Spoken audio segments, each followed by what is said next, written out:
So I Oh, finished Final Fantasy VII. I watched all of Sandman, and I finished the Orville before we started up here today. nice. I still got to finish the Sandman, but I really like it. It's really good. It's better than I ever hoped it could be. I can't believe HBO Max gave that up, but Oh, then again, I know because when I saw it, it said Warner Brothers Studios. I was like, why is this not on HBO Max? Why is this on Netflix? Plus, it's a DC property. It's Vertigo, but still DC. well, they're too worried about releasing the a movie that stars, someone who's clearly mentally unstable. Yeah, no shit. Did you see he He got something charged else? for felony burglary again Yeah. today. What the hell? Oh, oh, I can't talk right now. Let me Move share that that. over there. But yeah, I do really enjoy the show. Oh, It's good. why? Why? Hold on, let me text him back and tell him I'm podcasting. Okay, you can bring your mic down just a hair too. You're coming in a little hot. Testing 1, 2, 3. Audio check 1, 2, 3. All right, sounds good to me. I dropped it down the length of a hair. So how do I sound? Do I sound good? Yeah, you're coming in loud and clear. All right. Ooh, Rampage in the chat room. What's up, Rampage? Rampage. Rampage. All right. Let I'm me. gonna perfect the Michael Buffer impression whenever I mention Rampage. Yeah. All right. Well, I've got all my tabs open. Everything is, all my levels are up. And it is time to podcast. Yep, I'm all set. All righty. Here we go in 3, 2, 1.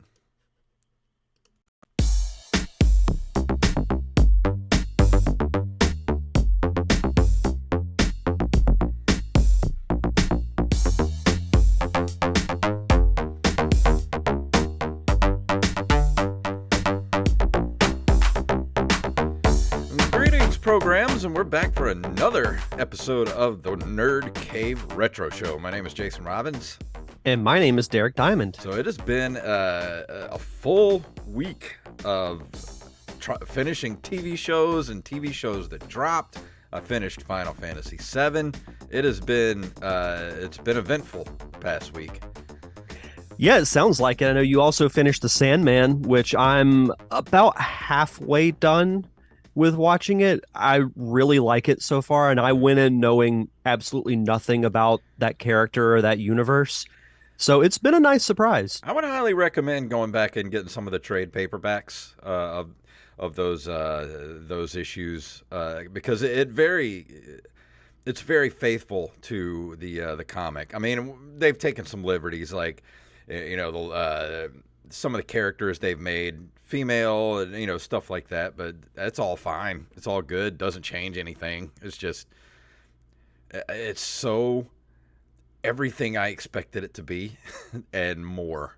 And I'm so happy that the 30-year wait has been worth it. Yeah, it's been really good. I like the look of it. I think everyone is cast really well. And Mhm. again, that's from somebody that doesn't really know the characters, but Perfect you know, I casting all around. All around yeah, perfect casting. yeah, no, it's been really good. I haven't had a chance to really watch too much. It is the calm before the storm because we're filming my short this upcoming weekend, so Nice. gonna be a full 2 days of shooting. So if Eesh. I don't survive, it's been a great run, and I like to thank you all. But no, I'll probably be running on a little bit of fumes next week, but we'll make it through. Well, I mean, if you need to take next Monday off, we can. I'm sure the listeners and patrons will allow us to give you a breather of a day, and we could take the night off if you need to. Yeah, we'll see. All right. Maybe, but I think I should be okay. I mean, if like I said, if you want to take the night off, we won't we won't hold it against you. And if you do, I mean, I can always get either Jacob or Wally or somebody to fill in, and we could do an extra show next week. But don't worry about it if you because I trust me, I know after Monsters Anonymous, I didn't want to do anything for like a week after filming that movie. What sucks is I still have to go to work the next day after we're done. So That's gonna be fun. yeah, yeah. But other than that, that's really been what I've been doing. Last little bit of prep. I think we're ready to rock and roll. So Awesome. we'll it's like I said, the calm before the storm. Probably go Friday to set up Saturday's location. That way, all we have to do is light it, run through it, and then get started. Sounds fun. I miss all Yeah. that. And I will say that it's not going to be another 3 years before I make another, because I've already got two other ones in the. Yeah. I will say this, and I haven't really gotten to it yet, but I'm going to write a character for you in my murder mystery. Awesome. Fantastic. Who doesn't love a good murder mystery? No, I'm waiting. Now I'm ready for you to send me the script. I want to see this. Yeah, that one's going to take a lot of planning, All but right. we've got plenty of time for that. But yeah, I finished watching The Orville, and The Orville's a great TV show if you've never watched it. I've been following along this season as they put them out, and yeah, so I've been a busy boy this last week, watching a lot of TV shows and getting Final Fantasy done. I spent most of my time this last week playing Final Fantasy, but we'll get to that in just a little bit. I will say, as a little quick disclaimer before we get into the news, so feature presentations coming back tonight at 8. Oh, cool. My guest, Zach Hamilton, did some of the visual effects for the Orville. Really? Mm-hmm. That's fantastic. Also worked on, as my mic falls, he also worked on Star Trek Picard and Strange New Worlds Really? as well. He did some of the visual effects for that. So I wish I could be there to ask him questions. well, the audio will be ready for you tomorrow. All right. Sounds good to me. But you ready to go into the news for this week? Let's do it. Here we go.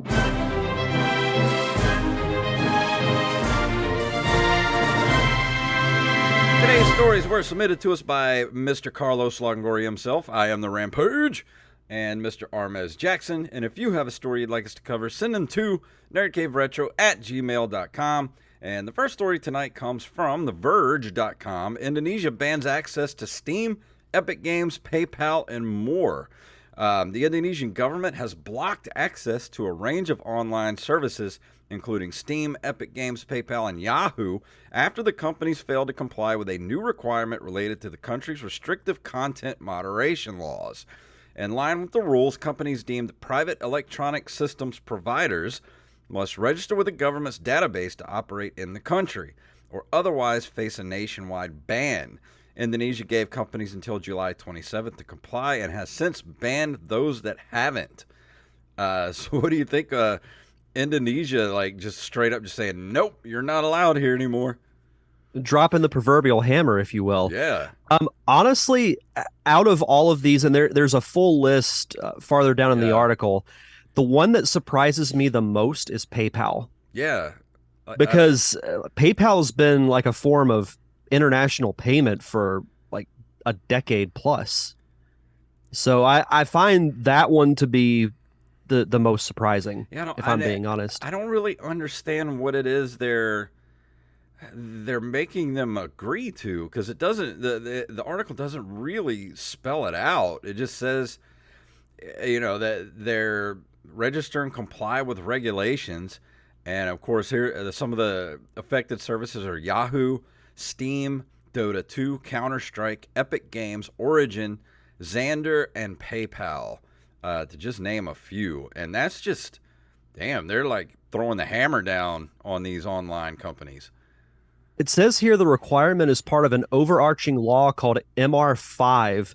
The laws give the Indonesian government the ability to obtain data about specific users, as well as coerce companies into removing content that disturbs public order. But what does that mean? I don't know. Or is considered illegal. I don't know. I mean, I'm surprised it's Yahoo of all search engines because like does anybody really use Yahoo anymore? It sounds to me, I mean, just from that sentence, it sounds like the Indonesian government wants all the data that they, uh, like you have Yahoo and Google, how they take like personal data from people. It sounds like the government wants people's personal data, and that's I don't know. That's kind of strong arming these companies, and that I don't like that at all. It sounds to me like it's all about one word, and that is control. Yeah. Well, Yeah, that's that doesn't give I our hope government any ideas. right. Hopefully that changes though, because I mean that's especially like PayPal, Yahoo, Steam, like those are a big deal. Hmm. Like PayPal is still very much used today. So hopefully that changes. I hope That's so. that's very strange.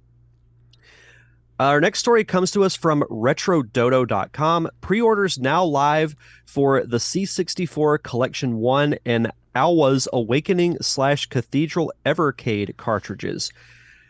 Pre-orders for two Evercade cartridges have gone live. The first of the two new collections due for release in October heralds the arrival of a new line of Evercade compilations, with red case cartridges covering console games and purple case for arcade titles. The C64 Collection 1 is being released in a blue case, denoting the start of the home computer subcategory for the Evercade. We talked about this a while back that Yeah. these were going to be made, so I was curious as to when they were going to pop back up. There are 14 titles that are included in the C64 Collection 1, which includes Summer Games, Winter Games, Impossible Mission, Jumpman, Lee, formerly Bruce Lee, without the license to use him. Gateway to Upshai. I have no idea how to pronounce I that. don't know. Uh, the movie Monster Game, Marauder, Stormlord, Subterrana, Idris Alpha, Battle Valley, Alley Cat, and Street Sports Basketball. There's also Alwa's Awakening and Cathedral. Cathedral, it reminds me a little bit of Agalos. Hmm. There's a screenshot in the article that you can take a look at.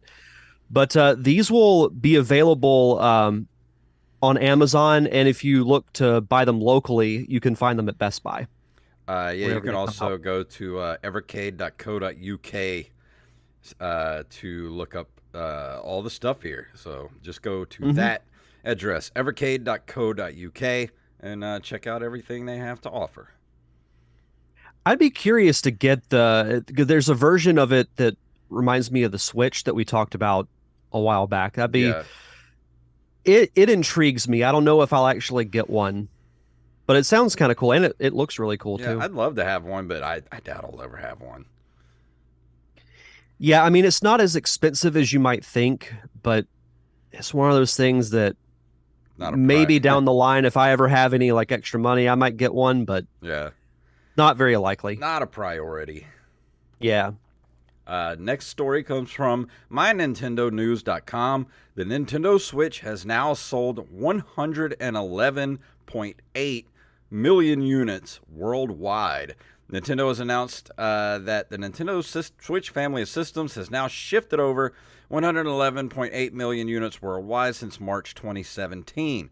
It's a huge number of systems sold, and Nintendo also says the Switch has shifted over 863.59 million units of software. To put this into perspective, the last Nintendo console, the ill-fated Wii U, only managed to shift 13.5 million units from its launch in 2012 until it was replaced by the Switch in 2017. That's a lot of freaking Switches. Partially have the pandemic to thank for that. True. Because I can remember you couldn't find a Switch anywhere because people were just buying them up because they had to have something to do Yeah. while they were on lockdown. It still surprises me that you know a little bit that it sold this much. It makes me very happy as a Nintendo fan because I remember when this came out because I want to say I had said this multiple times on the show. I felt like the Switch was Nintendo's last chance at making a successful console. Yeah. But the Like I thing would have is, lost all my faith in them if this had bombed, but it's done Yeah, really well. that's true. I was gonna say, they could have probably weathered one more failure because they do have that ridiculously large war chest from the Wii that they sold almost as many units as the Switch. So this being as successful as it is, I'm sure made their Scrooge McDuck style the money silo even bigger. So whatever comes out next could fail, and then the next one after that could be successful. So I'm not worried about what comes next. That would be a great what if story. Like, what if Nintendo had failed at the console in the console days? It was a big risk. I mean, everything they do is a risk. People can say what they want about Nintendo, but every console they come out with is a risk because it's not the Mm-hmm. norm.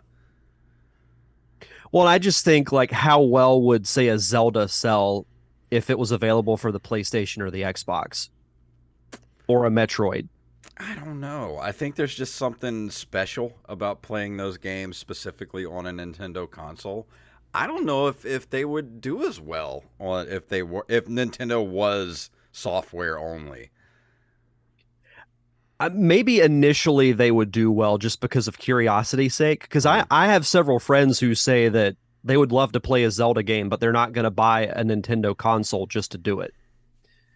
But it's worth So it. It yeah, is. It's completely worth it. And that's uh, where Nintendo knows they have us by the short and curlies because their games are good. That's what you can't say anything bad. I mean, bad about Nintendo's attention to detail and polish on their games. You can't say Nintendo releases a half-assed product, no, I would agree with that. but you I mean, can sometimes say it's that about Sony and Xbox. They release half-assed games all the time. yeah, buy a game and then spend a day to download the update. Yep. You didn't think we'd have a news story from this site, but yes, we do. From NintendoLife.com, Sega rolling out new update for Sonic Origins. I'm so happy you put this in Mm-hmm. here because I wanted to talk about that. So, Sonic Origins, when it came out, the reviews were pretty good on it, but I kept hearing about all these different bugs that were in the game, and they list off a couple of specific ones, but I haven't had a problem with them personally ever since I've played. I mean, I didn't get the game right when it came out, but Mm-hmm. ever since I've started playing it, I haven't really had an issue. But on August 5th, there was a patch released that fixed a total, and I went through and counted 47 bugs in the game.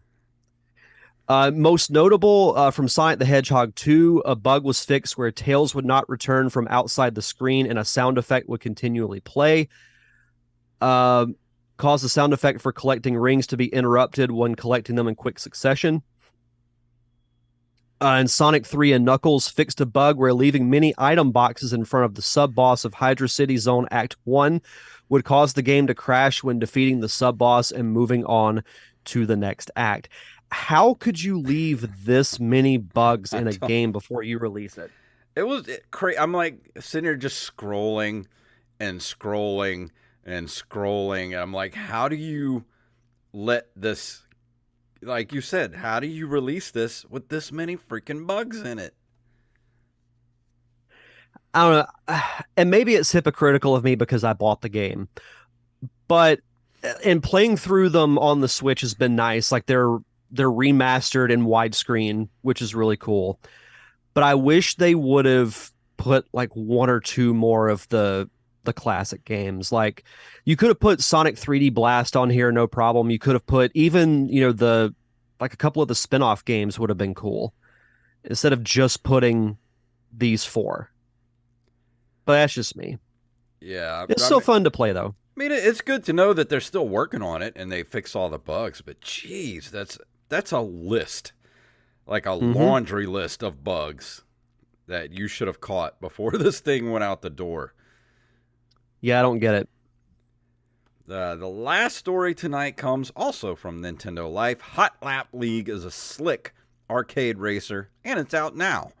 From publisher Ultimate Studio, Hot Lap League is a time trial focused racing game pit you against both the clock and a host of real player ghosts as you work to perfect your driving skills.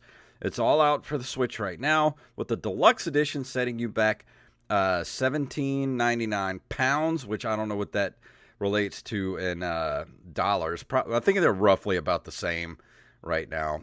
Features a range of visual customization options and a plethora of bonkers tracks with loops and boosts to truly test your ability to nail the best time possible. And I don't know, this kind of seems like we were talking about racing games last week.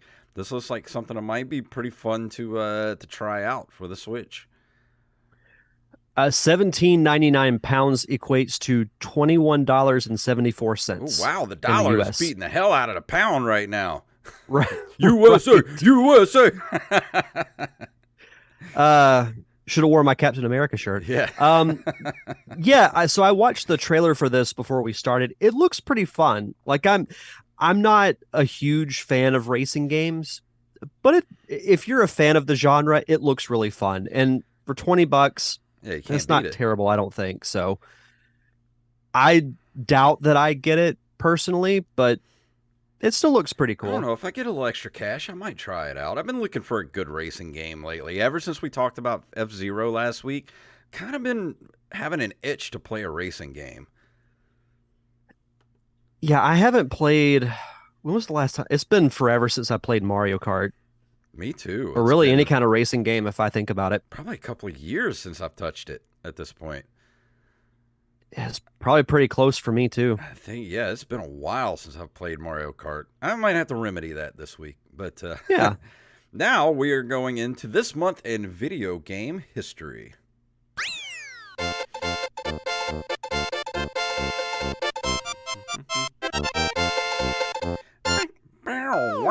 August of 1979, Atari releases Lunar Lander, first arcade version of a game concept created on mini computers 10 years earlier. And I think we should probably try to find a ROM of Lunar Lander and give it a whirl, because I heard a lot about this game over the last, like since I've been paying attention to retro gaming again since 2015 or so. I hear about this game a lot. Like, this is a lot of people's first game they ever played in the arcade. Like, people love Lunar Lander. It's one of those games that even if you've never played it, you know its name, because when you think of games from that era, there's not really like a mascot kind of character like a Mario or a Sonic. So you just think of those classic arcade titles, and Lunar Lander is one of them. I personally have never played it. I would certainly like to. So I think we should try it. I'd be a fan of it. Yeah. August 12th of 1981, the IBM personal computer is released for a whopping $1,565 with 16 kilobytes of RAM, no disk drives, and 4, count that 1, 2, 3, 4, color CGA graphics. 4 the pinnacle colors. Wow. of computers back then. Could you do a inflation calculator real quick and see how much $1,565 is now from 81? Let's see. Calculator. I'm gonna guess. I'm gonna say $11,000. Well, that's a good guess. I would have said like 13. Let's see. Inflation. So this would have been 1981. Let's see. 1981. $1, Bob. $5,101. Even though it's not quite as high as $11,000 or $13,000, $5,000 is still a lot of money. Would you personally, right now, would you drop $5,000 on a computer? Probably not. I wouldn't either. It's a lot of money. Yeah, I'd use it to fund my next movie. Yeah. And man. August 25th of 1997, Rare releases GoldenEye 007 for the Nintendo 64. And who doesn't love GoldenEye for the N64? One of the pinnacle games for that system. GoldenEye walked so games like Halo could run. Yeah. Like is Halo a better multiplayer game than GoldenEye? In my opinion, yes. Would it be as good without the foundation that GoldenEye laid? Probably not. Yeah, it was such. I mean, yeah, you had to share a screen and you could cheat and look at what everybody else was doing on the screen, but you could do the same thing with Halo later on if you're all playing on the same screen. But I don't know, there was something there was that special sauce with the with not only Halo, like yeah, we have so many good memories of Halo, but man, I have a lot of good memories of GoldenEye as well. A lot of late nights were spent playing the Nintendo 64, playing GoldenEye with friends. I probably have more vivid memories with Halo, but Yeah. I do remember on multiple occasions spending, a Friday night at a friend's house playing GoldenEye for hours. Oh yeah. It's such a good game and one of the few like film adaptations that has a good story mode. Like it follows the movie, Mhm. but it's still fun to play. It's not necessarily a great James Bond movie, but still good No, nonetheless. It's watchable. yeah, it's not the best by any stretch, but also definitely not the Yeah, worst. it's very. If you want to know what the '90s was like, just go watch GoldenEye. It's I'd say slightly above middle of the road for me. Yeah, it's a little better than some of the Roger Moore stuff. Like it's up there above like Moonraker, but not quite as high as like uh, um, I don't know, like Casino Royale and stuff like that. Like it's way below those, but it's above Her Majesty's Secret Service. Like it's better than those. Yeah, I would definitely say so. Like those Roger Moore movies, like they're I don't want to get into a full James Bond movie discussion, but like those movies are absolutely a product of their time. I loved them as a kid. I love because they used to be on TBS all the time, and they would do like James Bond weekends where it just like they would do nothing but play James Bond movies all weekend long. And as a kid, I ate it up. I loved that Roger Moore stuff. But dude, I don't know if you've gone back to try to watch something like Octopussy these days, or like I said, Moonraker.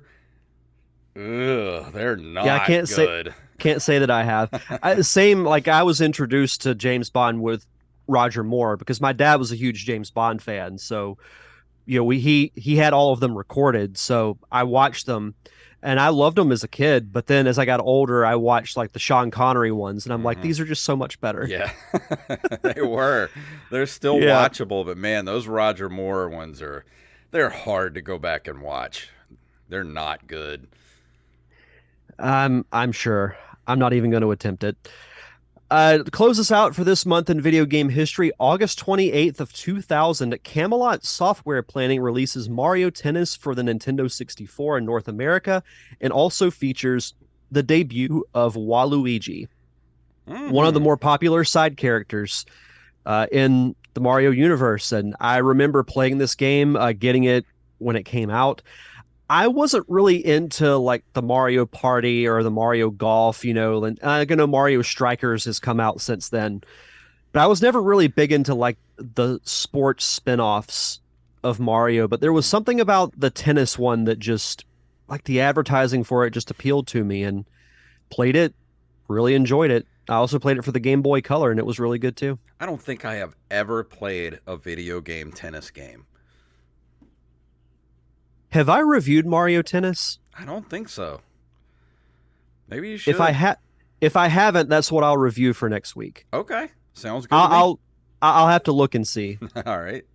But that brings us to the end of this month in video game history. But before we go into the review for tonight, Derek has Patreon shoutouts. As always, we like to shout out our awesome patrons over at patreon.com/nerdcaveretro. We want to shout out Daniel Salmon, Tyler Watson, aka the Fact Checker to the Fact Checker, Axeblade07, Armez Jackson, Hand Solo, Carlos Longoria, aka Rampage. Rampage, Staff Sergeant Sketch, Gus and Penny, Matthew Salmon, Mr. B Res Coffee, Mike Eveland, the Emerald Coast fact checker, Brandon Rutledge, and everyone's favorite pro wrestler, Joey Image. Thank you all so much for your continued contributions and keeping the lights on for us here at the Nerd Cave Retro Show.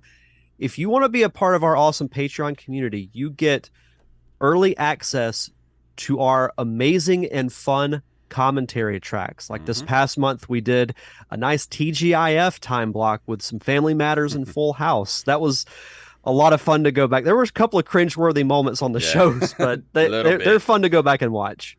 But also for you patrons too, we got a new short episode coming up for patrons. Patreon exclusive content coming up soon called the NCR News Dump, where me and Mr. Wally Phelps will cover whatever the big news of gaming news of the week will be, give our comments on it. So if you want to get access to that Patreon exclusive NCR News Dump we're going to do every week, go be a patron for as little as $1 a month at patreon.com/nerdcaveretro. So Absolutely. what do you say? You ready to go into this review for this evening? I've got my coffee ready, so let's dive right Here in. we go.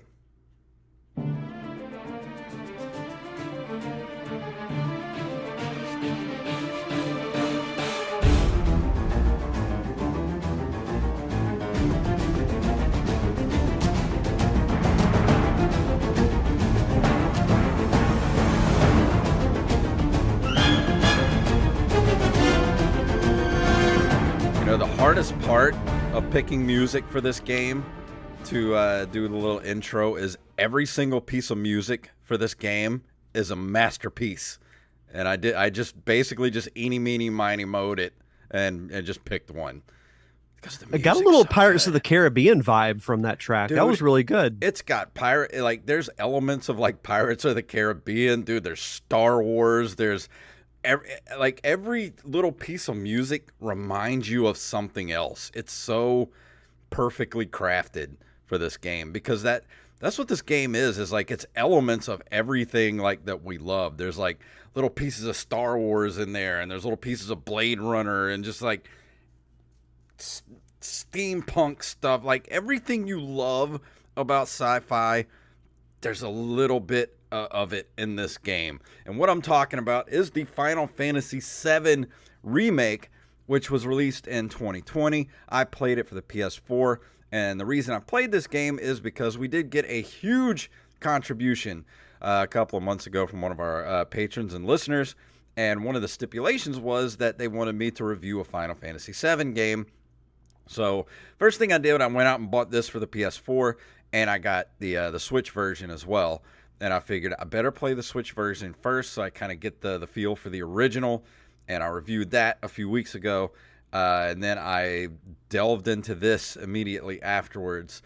And man, this game sucked me in with.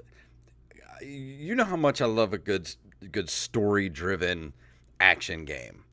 And boy, did this game deliver. And I'm going to praise this game so much because, and I know I talk a lot of crap about Final Fantasy and everything, but this is the one that everybody says is the most accessible. It's the one that's like, it's a complete self-contained story.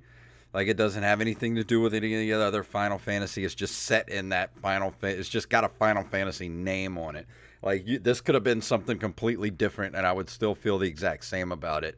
Because this game, I'm not gonna lie, I know I'm fresh off of it and I don't have any like distance from it to really think about it, but I'm gonna say this game, and it's a masterpiece. I'm a little surprised to hear you say that. I didn't know what to expect, because I feel like this remake has been talked about for a long time. Mm-hmm.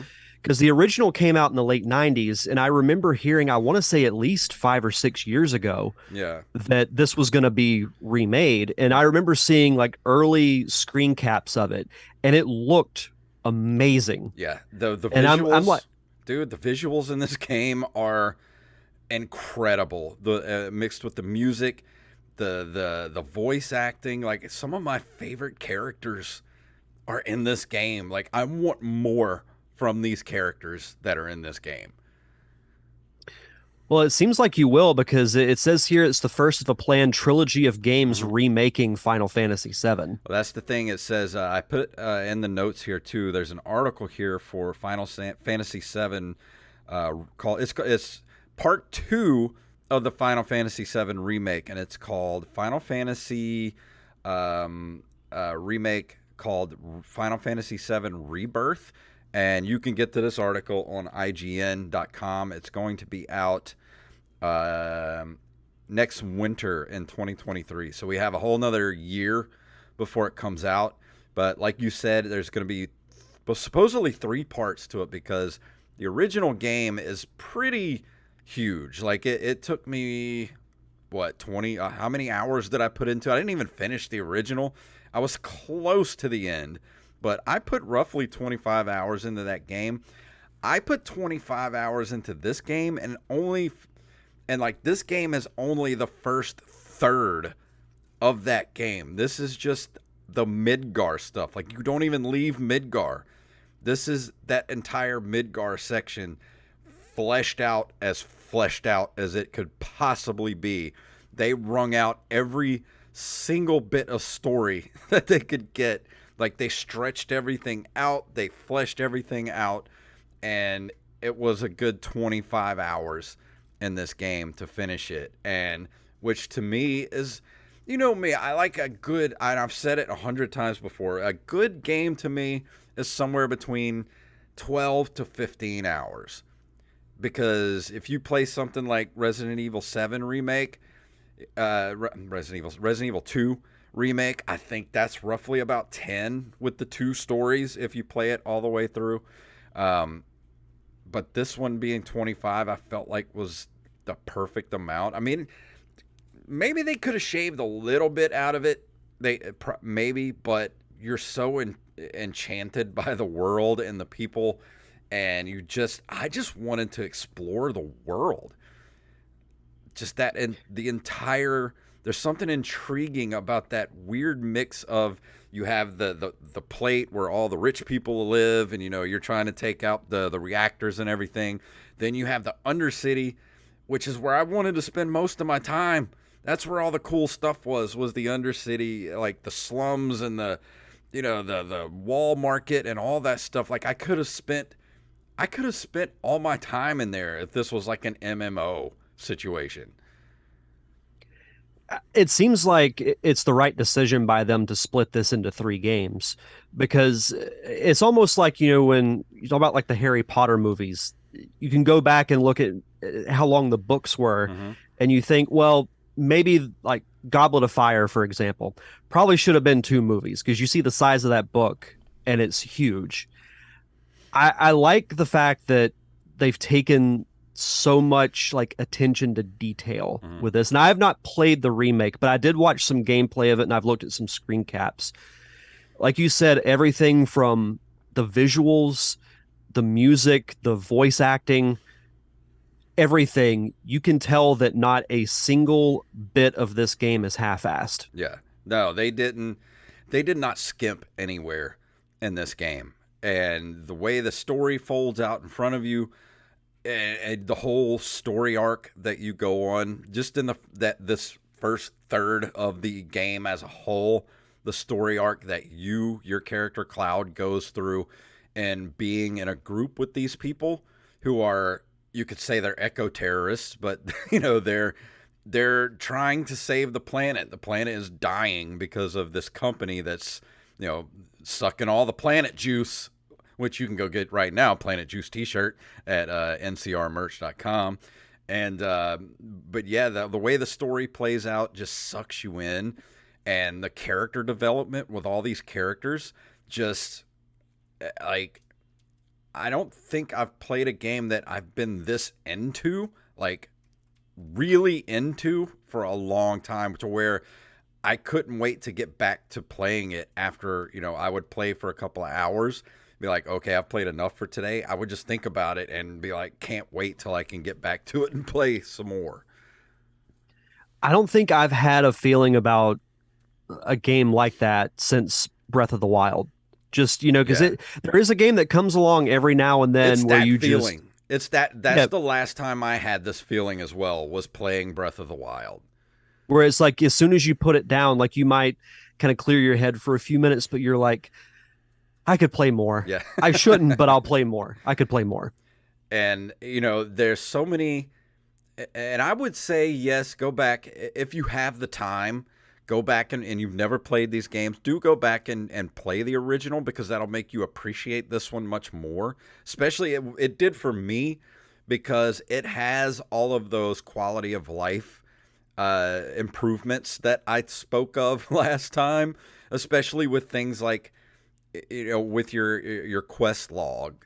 Like, you can go in and look at what you're supposed to be doing when you talk after you talk to somebody and get a quest. Like, it tells you your map, gives you like, like waypoints where you can go and finish your quests, do the things you're supposed to do. You don't just listen to like the original game where somebody gives you a quest and then it disappears. I'm like, and you're supposed to just remember where they told you to go. And I'm like, well, it's been a few days since I played. I have no idea where I'm supposed to go or what I'm supposed to do.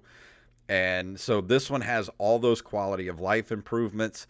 I understood the materia system much better in this game. Like, putting the materia in the weapons and the armor and all that stuff, and what characters are better at what. Like, there's melee characters, there's long range characters that you take along with you. And I love the combat in this game because it's not turn-based. It is straight up action RPG type of fighting. And it has a little bit of element of that where you could switch between the characters, while you're fighting, which I tend to do a lot, because as much as I like playing as Cloud, I prefer to play a range character, which is why I ended up playing Barrett a lot when he was in my group, because I like I said, I like to be a ranged character. And when you're a melee character and you're playing a game like this and you got a lot of enemies around you, or you're having these huge boss fights where these bosses that you're fighting are like the size of a building. Like, there's a lot of chaos going on the screen, and I like to be kind of away from it so I can see everything. And that's partially why I like to play Barrett a lot in the game, so I can kind of pull back and see what's going on. Was the original version turn-based as far as Yes. combat goes? Yeah. Okay. And I don't I'm like glad they turn fixed that, based. because Yeah. I'm as much as I love older RPGs, that turn-based system, it's rough Yeah. I to don't go through, like turn especially playing it based now. at all. Like, I get it. Like, trust me, I understand. I do not like turn based at all. This is just straight up combat. That's very smart by Square Enix to do that, Yeah. because I would have expected them to just leave that. Because when you think of remake, you don't think that they're just revamping like a core aspect of the game. Yeah. That's really cool. And I think you would really enjoy this game if you go and play. Like I said, I got the same feeling that I had playing Breath of the Wild, and I think you would too, because you're somebody like me who loves science fiction. There's Star Wars references in the game, of course, with Wedge, and I think his name was Biggs, one of the guys in the game. There's Biggs and Wedge, but there's just so many, like, not references, but you can tell they're inspired by things like, Blade Runner, like all the good sci-fi stuff that we like. Like I said, Star Wars, Blade Runner, Star Trek, all those elements. They take little elements of things and put them in this game to tell the story and build this world. That, like, the world itself is just as much a character as the characters you're playing, and I think that gets lost a lot with games. Like, I try to play games like Grand Theft Auto 5 and Assassin's Creed, and I don't get into those games, and I don't really know why. It's because I don't enjoy the world that I'm in. If I don't enjoy the environment that I'm in, I can't stick with a game. It doesn't draw me in. But this game has that world and weird world building where I want to know more. Like, I would read books about this world. I would play an MMO about this world. Like, it's so out there and interesting. Well, that's what's great about games like this, and what I enjoy as well, like you mentioned, is getting it's almost like a movie.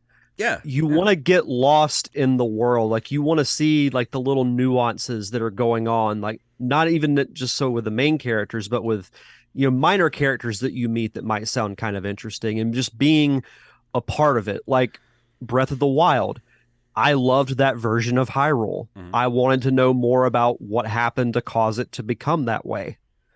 Yeah. Other games are like that too, and I'm glad that. And you think of people who grew up like with watching Star Wars and being a fan of that, Blade Runner and others. You see that in movies too, little elements that are inspired by things that came before. So it's cool that that's included in games as well. And that's exactly like you hit the nail on the head. Playing this game, I felt like I just got done watching like a movie or like a really good multi episode series of something, because the transition from the the fighting, the battles and stuff, to the cut scenes are so seamless and just keep the momentum going during those sequences.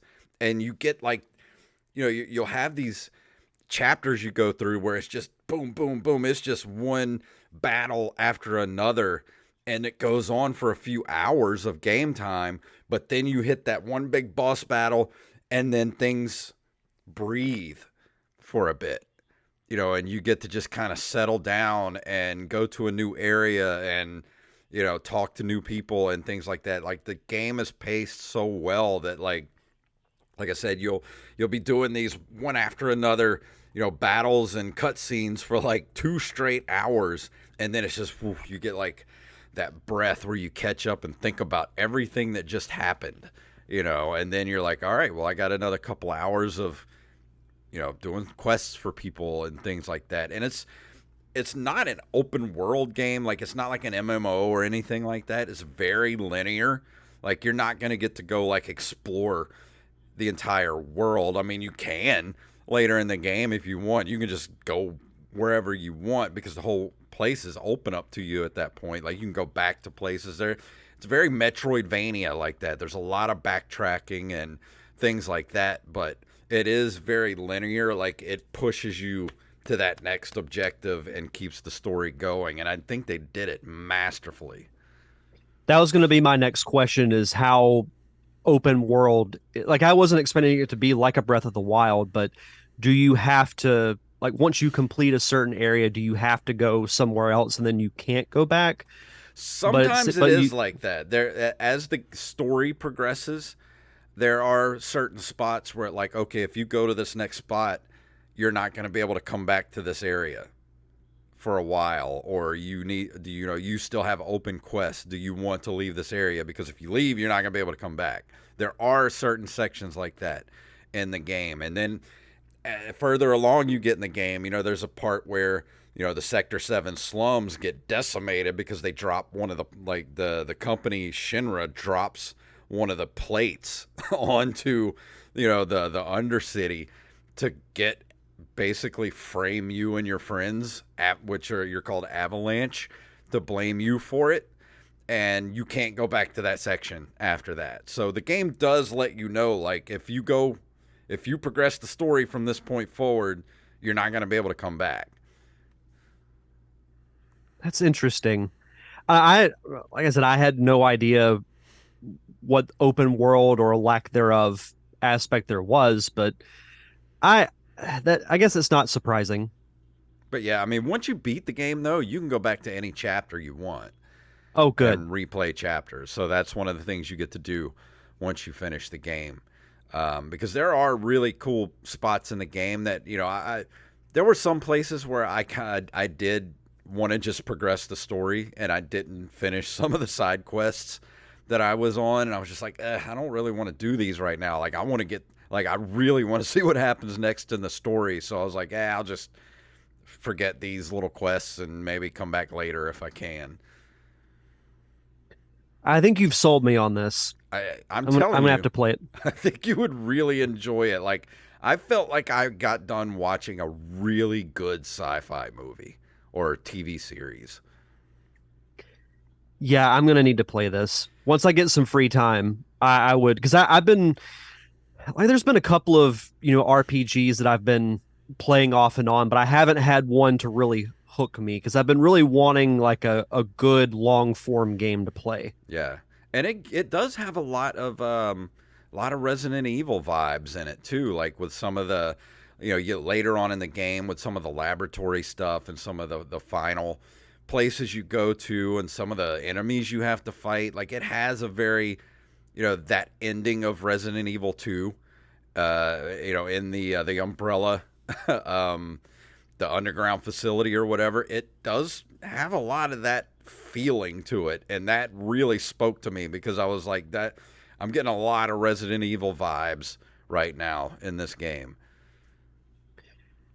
Yeah, I don't know if I would pick those up because I haven't really played Resident Evil, but it's still cool that they take little elements of different movies and other games and Yeah. combine it into one. And Brandon Rutledge had asked me on the Discord yesterday when I told everybody I finished it. He said, asked me which was my favorite character, playable or not. And hands down, my favorite character in the game is Barrett. Like I want a whole game with just him. Like he's just awesome. He's the best, one of the best video game characters ever, I think. They should make a spinoff for him, the Barrett Chronicles, a Final Fantasy story. I would play it. Barrett's awesome. And as you go through the game, you get new weapons that you can equip to your characters.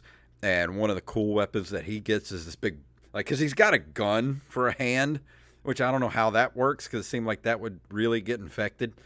But, you know, um, there's this one you get later on in the game after you defeat one of the bosses. It's like a ball and chain that basically you just like swing a ball and chain around with your arm. It's freaking awesome. Like some of the weapons you get in this game are crazy. And I mean, with a name like Barrett, what's not to like? Yeah, and there's a YouTube video of everything. Well, he has his Rampage said, "How does he wipe? Like his left hand is still free." But there's a Fair YouTube question though. there's a YouTube video where they took all of Barrett's lines in the game and just made a mashup of all of them, and it's like 2.5 hours long of everything he says in the game. Oh, that's awesome. But yeah, he's my favorite character in the game, and I just love that character more than anything. And I would love to play a game with just him. Like I don't know if he would work in his own game by himself, but I'm ready to get back into this world and play more story with Barrett. I mean, the sequel comes out next year, but honestly, it'll be here sooner than you think. I hope so because I'm ready. I am so ready to play more of this story. So, has this turned your opinion on the Final Fantasy franchise? I mean, I would have to play something else, Final Fantasy, because I don't know. I feel like this is the standout of that whole Final Fantasy, the whole Final Fantasy thing. Like, I feel like this is one of the weird kind of standout, separate stories that stands on its own. So, I don't know. I'd have to go and play another something else from Final Fantasy, but for right now, like this is all I care about. Like I just want more of 7. I'd be curious to get your thoughts on Final Fantasy 3 because I played that on the SNES Classic and it's pretty good. I did start playing it a little bit, but I got frustrated because I got to a part where I was in one of the underground caves and I messed up and I can't go back where I was. I forgot exactly what happened, but basically I think I have to restart the game because I'm stuck. And so I don't know. I'm gonna have to give that one another go, I guess. Yeah, no, I never finished it, but what I did play of it, I enjoyed it. But being fresh off the game, like I said, I I really love it. I don't think I need to get some space from it. I think I'm still gonna love this game just as much, 6 months down the line as I do right now. Let's see what are some of the Metacritic scores for the PS4. 87 out of 100, PS5 89 out of 100, and PC 87 out of 100. So this has got some really high scores. GameSpot gave it a 10 out of 10. IGN gave it an 8 out of 10. The Guardian, 5 stars. Destructoid gave it a 9 out of 10 for the PS4 and an 8 out of 10 for the PS5. I played it for the PS4. I don't really know why they would drop it a point for the PS5. Maybe there's something weird going on there, but I don't know how you could possibly make this game look any better. That it is optimized on the PS4, and I would love to see it on the PS5. But man, the visuals on this game are something like I've never seen. Yeah, a lot. You can tell a lot of care went into this game, for sure. But for my score, I have to give it a straight 10 out of 10. Like, this is one of the best games Wow. I've ever played. Like, far as story-based action RPGs, this game was just spoke my language. Like, I loved everything about this game. I'm floored. I was not expecting you to give it a 10. I was thinking like at the most a 9. I mean, it's up there. Like, this I know it came out in 2020, and as much as I love the Ninja Turtles, this is the best game I've played this year. I can respect that. It's so good. I'm telling you, if you're out there listening and you've never played this before, go get it. It's really cheap right now for the PS4 if you have a PS4. I don't know what it is on the PC. I think it just came out on PC not too long ago. What's blasphemous, Rampage? It says blasphemous in the chat room. I don't understand what he's saying is blasphemous. But yeah, I think it just dropped on PC not too long ago. But yeah, this is definitely worth every penny. That whatever you pay for it, it's worth it, every penny. So my 100% recommendation for this game. Well, now I have to play it. I may even send you my copies. I'll just mail it to you. Like, here, take it, play it. Okay. If it shows up on my doorstep one day, as like, well, I guess I have to play it now. But yeah, that's my review of Final Fantasy VII. 2 thumbs up, 10 out of 10, 100 out of 100, whatever. 5 shots of tequila out of 5, whatever your number system is, it's a perfect score. God, 5 shots of tequila, I'd be on the floor unconscious. Hey, he says nothing is better than a Turtles beat 'em up. Don't get me wrong, I love the Turtles game, but I beat that in like an hour and a half. This game, was significantly meatier on the bone. That was like a really good grilled cheese sandwich. This game is a steak dinner. Now I want steak. But that's all I have to say. I hope you guys liked my review for it. I promised I would review it as soon as I got done with it. And like I said, as soon as I finished the original, I started playing this and was hooked. I dig it. I really dig it. But that's all that we have for this week. And so you already talked about what's coming up on feature presentations coming back tonight. Yep, tonight, 8 p.m. on YouTube. Just search for feature presentation. You'll be able to find the link to watch live. You can follow the show on social media at Feature Pres Pod. I'll be back every Monday night from here on out. Shooting my short film this upcoming weekend, so I'll have an update on that next week. And then, yeah, that's if you want to follow what's going on, I'll probably post some behind the scenes photos after the weekend, but it's at The Feature Movie on Facebook, Twitter, and Instagram. And tonight for Open Micers, at Open Micers on Twitter and Instagram, we will be talking to Mr. Brant Tobler. If you know that name, he is from R.A. Schaefer's Skeptic Tank.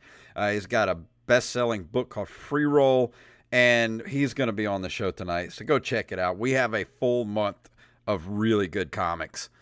Comedians coming up this month. So go check that out. Follow us at Open Micers on Twitter and Instagram. And I also wanted to say, don't forget to send us your voicemails at anchor.fm/NerdCaveRetro, and I'll play them at the end of the show. So if you have anything to say about my review for Final Fantasy VII, that's where you send them to, and and I'll play them on the show. And another thing that helps out the show, please, I know I say it at the very end, go review us wherever you listen to podcasts, especially like Spotify, Apple Podcasts. I think you can review podcasts on iHeartRadio as well. Wherever you listen to the podcast, if you have a way to review it, please do so. It helps us rise in the rankings because we've been getting some crazy download numbers lately, and I like seeing those numbers go up. But we're not getting a whole lot of reviews. So you guys, please just take 1 minute out of your day and go either give the show a thumbs up, a 5-star review, or an actual review if you can. And we would love you forever. So Derek, is there anything else we need to talk about before we get out of here? Nope, I think you covered it all. All right, well, let's walk out the door. If you would like to email us at nerdcaveretro@gmail.com. And of course, nerdcaveretro.com now takes you to our link tree, which takes you to our Twitter and Instagram. It also takes you to our merch shop, ncrmerch.com, where you can get that Planet Juice t-shirt. So if you're playing the Final Fantasy VII Remake, you need to have yourself a Planet Juice t-shirt. And if you don't want Planet Juice, we got all kind of other t-shirts over there, ncrmerch.com. Of course, you can follow us individually at jfunktastic and at Derek_Diamond, and patreon.com/nerdcaveretro. For as little as $1 a month helps keep the lights on. And please leave us a review wherever fine podcasts are given away for free. So Derek, please tell them what it's all about. May the way of the hero lead to the Triforce. Yes.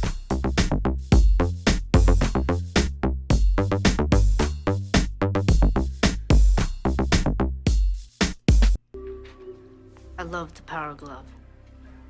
It's so bad. And that was an episode. Right at an hour. Nice. That's awesome. Wow, that's weird. Sometimes timing is just perfect. Well, all right. Well, thank you guys for watching on Twitch, and those who want to be watching on YouTube later on tonight. Thank you so much, and we will see you guys next week.